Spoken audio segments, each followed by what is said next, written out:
Metaverse has got this amazing, powerful potential to do more things for education than it has done this far. And I thought I'd start by asking the audience a question, because I think it will support the point, which is, do you remember your field trip? Do you remember a field trip you went on in middle school or high school? You remember the bus, you remember where you went, you remember what you learned. That immersive experience is what separates this from anything else. And so when I think about the use case, it's about being able to do that, not just once, but multiple times, and being able to refine it and improve it in a way that allows adults to remember what they did 15, 20 years ago. That's what I think is really unique about it. So. Well, Jim's on my board, so I'll hopefully we'll agree. Yeah, so my company was founded by a quite successful Hollywood producer and writer, and so a lot of what we do is quite focused on using the techniques of cinematic storytelling and narrative to put the sort of bit in students' mouths in ways that traditional curriculum struggles to. And I think, so a lot of what we're really preoccupied with is how do we situate students in a kind of drama rather than put them in front of sources of information. And I think we're only scratching the surface, and I think there's lots of opportunity to do that in really, really interesting ways in this medium that really couldn't be done before. And then I guess the other is in virtual reality, we can bring people not just to places they couldn't otherwise go and bring objects to them they couldn't otherwise see, but we can bring them to scale in ways that have always been very, very difficult. So if you want to learn how the atoms and molecules interact, we can bring you to the scale that they operate at and give you an opportunity to see how orbitals interact and how energy is exchanged in those kinds of bonds. We can move you in time. So if you want to see the Great Barrier Reef 500 years ago and you want to see it in 500 years, we can put you there. And I think, so those are some of the use cases that I think we're most interested in, and things I would just end by saying, one thing we're sort of not interested in is sort of recreating what has been done in the classrooms in the past in this new medium. And I think every time there's a sort of emerging education technology, a lot of our first instincts are to put sort of old wine in the new bottles. And I think this one is one where we really can do wholly new things. And so that's what we're focused on. Nice. I think... Go ahead, Monica. Mm-hmm. Yeah, good. All right. I'll tee you up because I think it'll work out well. I think actually if we were to try to answer this, the answer would be different every 3 weeks for the next couple of years because everything's happening so quickly, right? And so the end goal is to bring together all these emerging technologies from AI all the way to XR and integrate them so they offer this seamless experience between the digital and the physical with our regular lives. So right now they're in these disparate pieces and each one individually is showing us its own superpowers. And they're incredibly powerful for increasing curiosity and creativity and connection in ways that we couldn't do before. But I think the newest kind of like superpower that's coming up right now is this ability to bring together generative AI with XR, because it's opening up a new way for us to create personalized learning in a fully dynamic and adaptive environment. We've been trying for a long time to nail down how we do personalized learning. We just didn't have the tools. And now they're starting to finally come on to a place where we can use them effectively. So I'm working with this company called Delphi Technologies, and they do avatar-based aerospace training. And they have beautiful high-fidelity digital twins of the cockpits and the planes, but then they go to these organizations and they capture the best trainer, the best educator. They then turn that into an avatar assistant, and every single student gets it. So it becomes your own mentor, your own tutor, your own, I guess, just like buddy to have around as you go through this learning experience. And the early results are astounding. People are learning 50% faster, and I think it's because you have instant feedback and assessment all the time in a way that resonates with the way you want to learn. We're also finding a 5% increase in mentorship, or a 5 times increase in mentorship, which we know how important that is, but it is hard to scale mentorship with actual humans. So a great use of the technology there. And then it's helping to establish a pipeline, because we can take this and we can bring it down to CTE courses in high school, and we can bring it to universities. So starting to, again, open up this entire new pathway that wasn't there before and solving a problem we've inherently had in education. I'll actually follow up on that one and just give a real life experience to the aerospace aviation. So I have a 14-year-old son who actually is flying planes right now. He started about a year and a half ago. And he started first through Microsoft Simulator, plus an Oculus Metaverse, plus TikTok, plus YouTube. So it's a combination of all of these tools, as we're calling them, or modalities that kids can learn on. I want to share this story because my son was one who was in school for school, right? He did what he had to do. He wasn't super excited about any topic.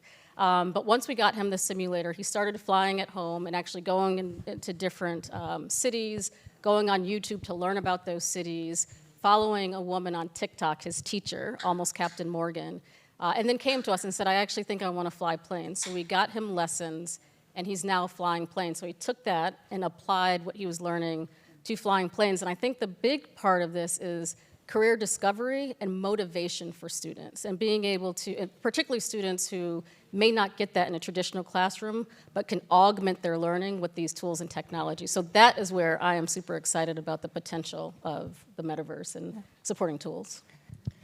Hi, everyone. I am excited about it because at Morehouse College in Atlanta, Georgia, where I am a professor, we have used immersive virtual reality to completely transform the classroom. And so I am a biomolecular chemist, and I know you all can't see molecules, I can, but I made it where our students were able to envision the molecular world. So key to what you were saying, Josh, is being able to bring that molecular world to life. But the use case that I find to be most useful is we are partnering with school districts, because I'm in the education department now, and we're partnering with school districts that are in rural areas to provide schools access to qualified teachers to be able to keep their schools open, because there's not many people who are going to move to a rural town and teach, even though we'd like to say that's the case. And we're able to keep those schools open, keep those students learning and getting a quality education in their hometown, but we're also providing CTE training and workforce development for their parents, because one of the skill sets that they need the most is retail experience. Because in some of these towns, all they really have are stores, you know, different department stores or depots, and they need qualified workers, but they don't have any kind of workforce development or training for those. And so we're providing medical assistant training, as well as customer service, customer support training, and it's all happening via immersive virtual reality in the metaverse. And I think that is a really important thing, because we have a lot of students who lost a lot of learning throughout the pandemic. And we talk about learning loss, and some people say, well, no, it wasn't really learning loss. I can tell you what happened at Morehouse College. While we thought that students would, you know, regress, what we saw was a 10 percentage point increase in student attendance, which translated into an 11.9% in student achievement. And that was huge for us. And so we're trying to make sure that not just higher education gets that kind of education, but that we also reach to K-12 and make sure that those students are also able to access the same type of education that we've been able to provide for students at Morehouse College, and it's been really successful. Thanks. I think these examples illustrate beautifully the diversity of ways that this technology can be deployed. I think we've heard a bit about an extension of the physical world, whether that's bringing teachers into classrooms that they might not have been able to reach otherwise, and sort of then the creation of maybe new narrative worlds, imaginative worlds that students can explore. So maybe two sides of the spectrum of ways this technology can be used. I'd be curious to hear what you all think the adoption trajectory for these two kind of poles of the technology might look like, and what it will take for this to be something that becomes commonplace in higher ed. I'll start with that. I think everybody's familiar with the technology adoption curves. You know, that there's going to be 2.5 or 3% of the population that is going to run to this like it was the best thing ever. and there's going to be 97% of the people that are going to be like, yeah, no, I'm going to wait. I'm good. And so, particularly in this industry, because people seem to be slow to adopt technology in this industry. And so I think where we may see real progress is considering some of the examples that were provided here, what you're doing at Morehouse. When people have real examples about demonstrable progress, I think that's when we'll be able to get into that next 10% where people will start to believe that it's possible and see the real value for learning. And so I think the other part of this, taking it out of higher ed for a second, is that there's an enormous opportunity in some of the skills-based learning and training that I think would be very practical for this, where I think you could have demonstrable proof very quickly, and I think that could make a real difference. Yeah. So you said people a lot, people being willing to adopt. Who are those people? And I might put you on the spot, but maybe one of our other panelists could answer that as well. Who are the people who you have in mind with that? The people I have in mind would be those in the institutions and those professors and even I would argue those parents. I'm surprised the amount of time I've done some talking about this topic. There's a visceral response for some people about this. There's a mindset of, I don't want my child or my student buried inside of some headset 8 hours a day. And it's like, no, this is a new modality. Right. This is something you'd spend 20 minutes in. This is a supporting component. This isn't the whole thing, but I think it's explanation and understanding. Yeah. So I think that's, yeah. Muhsinah, I'd love to hear, as the educator who's bringing this to life in your institution, what your take is on this adoption question. So we talk about our students a lot as being digital natives, right? But in a lot of ways, they are not still certain of certain technologies, and that is our role as professors. We are living in the age of the connected student, and if you don't know what that means, students attend college now, and they come on campus with no less than 5 devices that are connecting to some type of internet, right? So students have what 5 devices? I'm bringing out the teacher in me. I need audience participation here. Okay, so give me one. Cell phone, laptop, mobile tablet, watches, gaming devices, right? So we have all these things that students are coming on campus with, but they also then have graphing calculators that access networks, right? They have certain software and things that they use that are in their room. They're streaming all the time, right? They're streaming everything on every kind of device. So we're living in the era of the connected student who has a totally different workflow of how they process thoughts, how they learn, and how they understand the knowledge that we're trying to give them.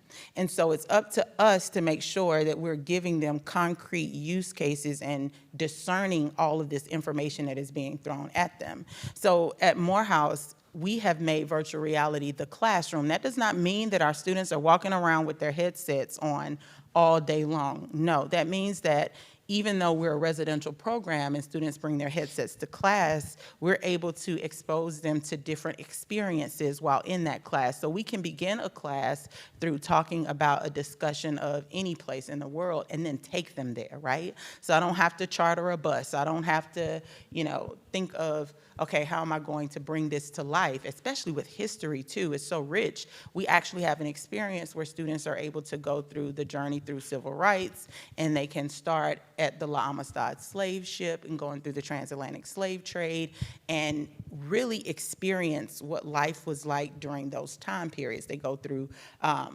the Edmund Pettus Bridge, and they get to walk across, and that was the start of the civil rights movement. But students are able to actually partake in experiences that couldn't be, who didn't want to travel back in time just to kind of be a fly on the wall, right? Well, they actually get to do this, and it's really important for their learning and for actually solidifying these experiences for students. And so the digital twin aspect of it all gives them a level of comfortability. So Victory XR are our ed tech partners, and they help design our digital twin of Morehouse College.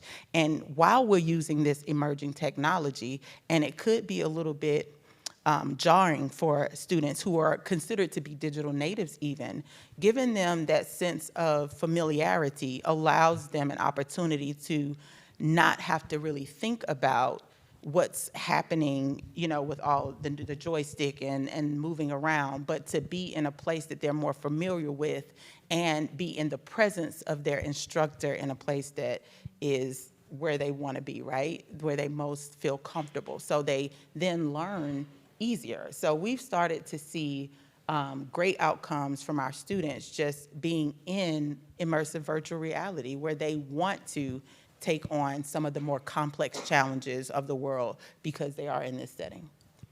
If you So- don't follow Dr. Morris yet, you need to follow her. She is the best example of access Unite the in the Metaverse.com. metaverse that is out there.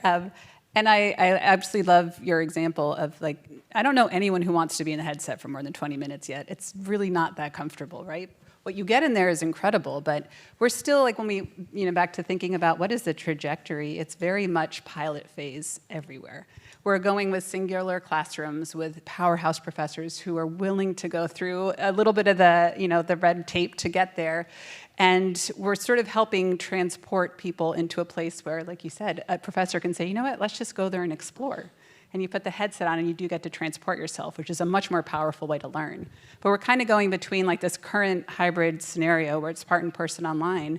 This very next phase, we know the end state is far away, but the very next phase is just adding layers on top of it. It's not erasing all of it and putting everyone in headset all the time. So we like to call it a tribrid model of learning, where it's like part in person, part online, and then these immersive experiences, and you can seamlessly move between them when and if you need to. But the next phase we're starting to creep up upon in terms of this trajectory is the integration phase.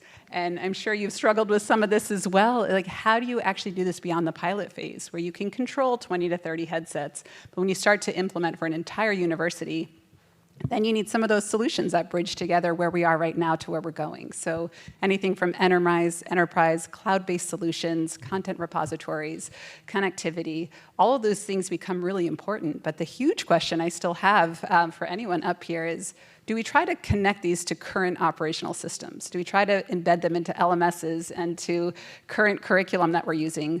Or does this actually open up a door for an entirely new way to do something that becomes future-proof? We create new. We create the new hubs. I mean, you can't, like, what did you say? You can't put new wine into old skins, right? Like, this is an antiquated learning model that we've been under for quite some time. And we want students to have something new and refreshing and enriching. And we have all of the tools to be able to do that. But we need a new modality, right? So metaversive teaching and learning is something that is new, that is providing something new for students. And in order for us to do all of the things that we want to, there's gonna have to be greater levels of innovation. So waiting for the next big thing is, that's gonna bridge that gap between all of these technologies is what's really important. Yeah, I'm interested, Josh, with your scale experience, what has been the thing that I have absolutely helped no you? idea what the adoption curve of this stuff is going to look like. I don't think anybody in this room does either. But what has been really gratifying to me, and I've been in the ed tech industry for 35 years now, is how much the attention around what's gone on at ASU with Dreamscape is driven not by the novelty of the experience, but by the outcomes, which have really been quite astonishing. And sort of everybody who comes to visit, the first thing they're asking about is, I read that there was no achievement gap between the lowest performing and the highest performing demographic groups in this biology course that you created. How is that possible? And so there's been a long history in our industry of a lot of sort of running towards shiny objects. And I think while this in some ways is the shiniest of objects, people have been chastened enough that they're asking the right questions now around how is this actually changing the outcomes for students. And one of the things that's been most interesting so at ASU, we've had 5,000 or 6,000 students now go through this intro biology course that we do in VR. And last spring, when it was closer to 1,000, we split them into a Dreamscape Learn group and a business as usual group. And the positive impact, there were a whole variety of positive impacts, but they obtained not just for the lab course that the students were going through, but for the whole of the biology course. And now we're starting to see some data that shows that it's had knock-on effects in the courses they're taking this year. And so there's something there about the nature of the engagement that we're giving to students and I don't mean us as a company, I mean we as a collection of people experimenting in this new medium, that is not just changing what goes on that day, that week, that month in the course that they're in, but is getting students to kind of reorient themselves towards school in very fundamental ways that seem to be affecting their trajectory beyond that immediate experience. And to me, that says that we're onto something very different from what we've been doing in the past. Oh, go ahead, Yeah, Kristina. and I think when we talk about adoption as well, I know we're talking about higher ed, but we look a lot at jobs for the future, at the integration of work in education, work and learning. I think corporations play a big role in the adoption of this technology as a modality and tool, particularly with upskilling. And so when you have employees or you're moving from one job occupation to another, leveraging this technology to support. One area that I thought was actually really interesting, particularly after the pandemic, is we had middle managers who had actually not managed people and had the hard conversations. So using technology like immersion to help those middle managers learn how to have those conversations, practice those conversations, and then apply it. So that's another area I think corporations play a huge role in this adoption. So I think we've heard a couple themes here. So, there's a technology gap in things being enterprise, cloud-based. There's the question of how it will interact with other technology. There's understanding the students, the connected student. There's proving the outcomes, if you will, and sort of getting people on board when the rubber hits the road. But across those, I'm curious to hear where you all are most and least optimistic of seeing progress in the next, let's say, 3 years. Like, which of those things do you think you're going to be banging your head around against the wall and saying, why do people not get X, or why aren't people building Y yet? For me, it's accessibility for the neurodivergent. I'm a mom of 5 sons, and I have 2 sons who've been diagnosed with autism spectrum disorder. My son that is 16 this year, Seth, he has moderate support needs. So he's verbal, but he's limited verbal. And I've always wanted to create inclusion in STEM for him and for those who are like him. And I self-identify as a neurodivergent woman, and so for me, I know that there are different needs for these students. And we're just not there yet in terms of immersive technology. We're not there in terms of using VR as a way of immersion, just because some of them aren't comfortable. I mean, the headsets are a bit heavy still for them and can be off-putting, but it can be a great tool, because what I have seen is that people who have autism are drawn to technology, and they seem to do very well when they learn visually. Well, then if they're in this virtual reality headset, then they have the visual, auditory, and kinesthetic component that allows them to completely be immersed in that environment and to learn. And if they do have, like you were saying, an AI assistant, and I've thought about this, like, how can we create AI buddies that are made in a likeness that appeals to them and helps them navigate along the way, along with like a one-on-one or some kind of teacher assistant that works with them to help them navigate these spaces so they're not scary, and then that they're not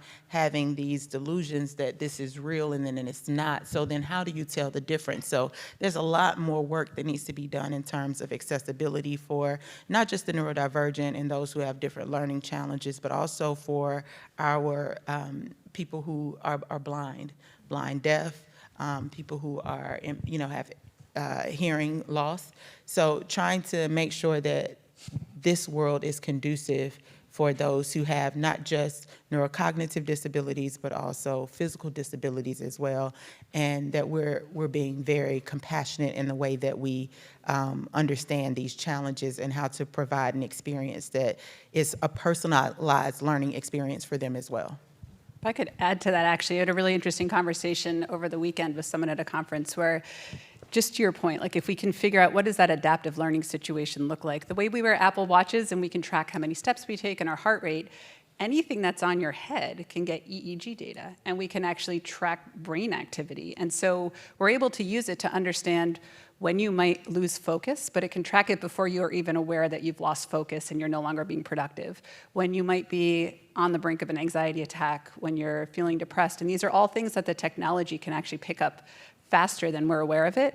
And so this idea of putting it in a socially acceptable format, whether it's headphones, whether it's some part of the headset or glasses or somewhere where it's not bothersome to neurodiverse students, and it can help them, again, not only understand when it's about to happen, but then completely change their environment. Maybe they just need less stimulation. Maybe they need a timeout. Maybe they need a guided meditation because they're not aware how to do it otherwise. Maybe there is a text and they prefer to have it in a dyslexic font. Whatever it might be, the combination of AI with this EEG data that we can collect and these immersive opportunities to make sure that we're curating worlds that work for the learner, it actually keeps them in the environment where they learn best, which is with their community of peers, right? Right now we're taking a lot of students out of the classroom, but if we can use all of these technologies together so that everyone can learn the best way for them, but also with their peers, then we will have also moved boundaries that we haven't been able to before. Yeah, I think to add to that, there was one session that I went through out at ASU that stuck with me to the day, and we were in this classroom environment, and in the DSL environment, you have an avatar. And all of you have an avatar. And the avatar is of equal size, equal shape, and equal person. And the woman that was across from me is about the height of my wife. And she said the neatest thing was that in this environment, this was the first time where she was the same size as everybody else in the classroom. So we was walking around the alien zoo. For this woman, that little differentiator, and I think going back to your point on a far smaller scale, I must admit, but a far smaller scale was that this has the potential to really be fair and consistent when you get to that avatar-like VR environment that doesn't necessarily exist in real life. Absolutely. I think I'm optimistic about the startup ecosystem and all the use cases that we're not talking about now because they don't exist, that we haven't actually thought through them. And so really helping to fund, to allow startups to test and experiment. I'm also really excited about giving these tools to teachers like yourself, but others who are so excited and passionate about helping our young students now actually can work with them, maybe co-develop. I think about climate change and how teachers and students can work together and create worlds that are different than what we live in, but in order to actually change the world that we live in. So super excited about what doesn't yet exist. Actually, that's sort of the flip side of that coin. So obviously, as an early stage entrepreneur, I think the sort of innovation layer, early stage of a new mode of work is the really exciting part. The challenge is that I think more than in past educational computing modalities, it's going to be a while before we've worked out a lot of the sort of guts of how this stuff works, from mobile device management to, somebody mentioned, integration with LMSs and other systems of record. There's like, when schools started using PCs and laptops, there was already an operating system there that had operated, at least in other kinds of enterprise scale environments. That's not really true here. And so I think we're going to go through a lot of awkward sort of growing pains around companies coming up with really interesting innovations, but then they have to lock down all of the devices to only do that, or else they can't really control the environment enough to make it work in the real workflow of school life. And that's not because they're trying to be proprietary, it's because they're trying to make it work. And we've got a long way to go, I think, before there's a whole ecosystem of applications that can coexist either in these devices or in render servers that are supplying content to these devices kind of seamlessly, and it's going to be the Wild West for a while. And I'm curious, who are you as an entrepreneur looking to help you resolve? I don't know. No, okay. All right, next question. I mean, you know, I'm certainly, I hate to say it, but I'm certainly not looking to Meta because they're only interested in the consumer. And so, Yeah. you know, that's actually not helping solve this problem. Well, I think you're hitting a... I have to disagree now because Meta is, I'm Meta 1, okay? And there are now 100 other institutions that have joined me into building Metaversities. And I think that we at Morehouse College, where there's 2,200 young black male students, alma mater of Dr. Martin Luther King Jr., by the way, in Atlanta, Georgia, they wouldn't have had the opportunity had Meta not giving opportunities to our students to use and to be exposed to this type of hardware, right? And if we didn't have grants from Qualcomm and Southern Company and T-Mobile and Unity Technologies and the National Science Foundation, we wouldn't be able to do the research component of, does this type of technology develop these 21st century skills of collaboration, creativity, communication, critical thinking, as well as compassion? Like, can we actually get this done? And what does a pilot on a university campus look like? So, you know, hats off to Meta, because even though we're like something that you haven't heard a whole lot about. Hopefully you read Nick Clegg's essay that came out last week, where you see him pinpointing Morehouse as one of the largest use cases of how metaversive teaching and learning can work, and that they're helping to bridge the gap in education for so many others. And for us, it helped to close that digital divide, you know, that we talk about. But to be quite honest, in general, the metaverse still needs the internet. And one of the things that we still haven't done 100% well is provide internet all over the world the way that it needs to be. So accessibility in terms of geographic location is still a necessity. And so that's why we partnered with T-Mobile to start looking at connectivity and how that is affected in this era of the connected student. But then there are some students that are in rural areas, like I was talking about before, where we're partnering, where connection is an issue. So then, like, how do we bring this type of technology to them? But, you know, might not be looking at Meta directly, but don't count them out, because I think that they were really brave in taking a chance on us and giving us an opportunity to show that, hey, this can be used to transform education. And this, to me, is what I call, if you want to know, it's called opportunistic reality. Not only did it provide opportunities for us as professors to change the way that we learn and we're teaching our students, but it gave opportunities to our students to actually re-envision how they saw themselves. And so even though this is technology that's usually nested in software engineering or computer science, now I have political science and business majors and English majors able to use this technology and be exposed to it, and it's helping catapult them to the forefront of their careers, which is something that our young Black men need. So, well, and Monica, maybe you can answer this one. I think, you know, we have some interesting examples of who's stepping in the pilot phase. But if we do fast forward to a world where some of these technologies are adopted at scale, who will be paying for them then? I think is a question I'd love to hear some.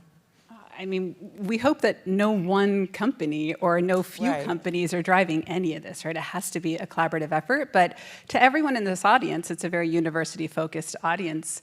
It actually has to start at the university level, right? There are still challenges, but if you think about it, the university subset is able to run pilots across every single subject.